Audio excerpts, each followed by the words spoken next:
third graders, this is Mrs. Fisher. This week in science, we are going to be in lesson 4 on page 119, and this week we are going to be learning about gravity. The title of our lesson this week is What is Gravity? And as we're reading and going through the lesson, by the end of the lesson, we should be able to answer this question here. Why are these skydivers falling toward Earth? So as we're reading, try to think about the answer to this question, and we're going to come back to this and answer this question at the end of our lesson. Okay, turn with me to page 120. We're going to get started. This first section is called gravity. If you let go of a basketball, it will not stay in the air. It falls to the ground. What makes it fall? Objects fall because a force pulls them to the ground. A force is a push or pull. The force that causes objects to fall is called gravity. Gravity is a force that pulls objects toward one another. It pulls objects toward Earth. Take a second and highlight those definitions of those important vocabulary words. If you jump into the air, gravity will pull you back to Earth. Because of gravity's pull, the planets travel in paths around the sun. We see this little ball here. This example over here says, what goes up must come down. That's because of gravity. You may not think about it, but you see how gravity works every day. These photos show gravity at work. The penguin in the top photo is diving off a cliff. It doesn't hang in the air and it doesn't float up. Gravity pulls the penguin down toward Earth and into the water. In the bottom photo, kids are going down a slide. Gravity pulls them toward Earth. The slide keeps them from falling straight down. And if we look at the captions, it says, gravity helps this penguin quickly get into the water. And this one says, these kids are using gravity to have some fun. So in these 2 pages, we've seen several examples of gravity at work. We've seen a penguin jumping off of a cliff and then being pulled down into the water, not floating up into space. And then we've seen kids going down the slide. Same thing, not floating off, but being pulled down toward Earth. So I want you right now to think of some examples of gravity at work that you have seen today. Use the examples that we read about and think about ways that you have seen gravity pulling things towards Earth today. You might think about things in your house, take a look outside, and draw 1 or 2 examples of gravity at work. Go ahead and pause the video and do that now. And then when you're ready, we'll go on to the next section. The next section is called Stop It. The kids on the previous page do not fall straight down.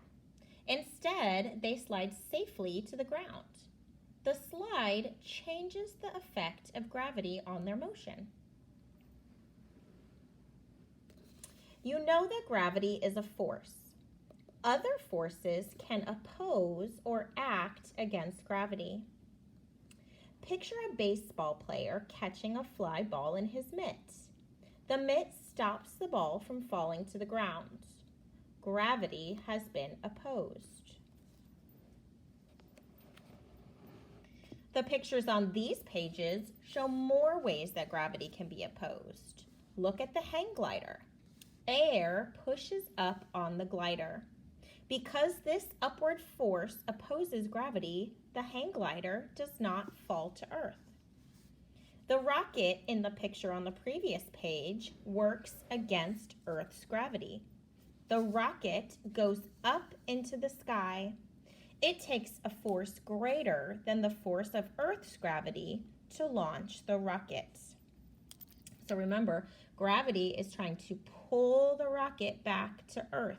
but the force of the rocket opposes gravity. It's stronger than gravity, and that's why it's able to blast off into the air, even though gravity is trying to pull it down to the earth. So if we read some of these captions, it says, when you catch a flying ball, you balance gravity's pull. The force of this rocket opposes gravity. The force is strong enough for the rocket to leave the ground.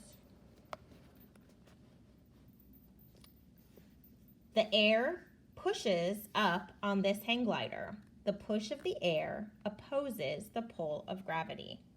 And then let's look at this example. This skywalk hangs over the Grand Canyon. It pushes up on people's feet. The force is strong enough to keep people from falling into the canyon below. Remember, gravity is pulling on them. It's trying to pull them down to earth, but the skywalk, is opposing gravity. It's keeping them from falling down to the earth. So, what you're going to do, it says, read these 2 pages, circle examples of objects that overcome gravity. So what are some examples of things that overcome gravity? Well, we read here that the mitt, remember the baseball player? The baseball mitt stops the ball from falling to the ground. So the mitt is something that overcomes gravity.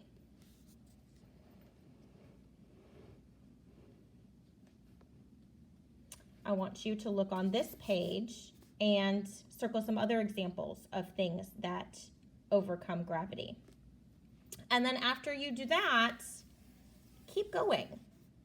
Answer this question here. What are some ways you can overcome gravity?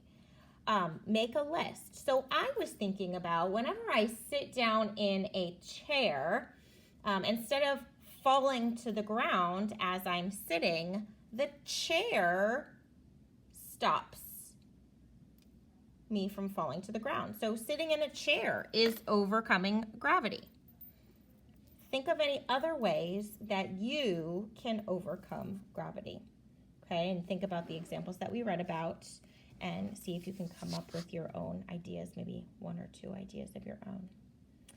Okay, so do your best work, take your time, and we will look more at gravity tomorrow. Have a good day.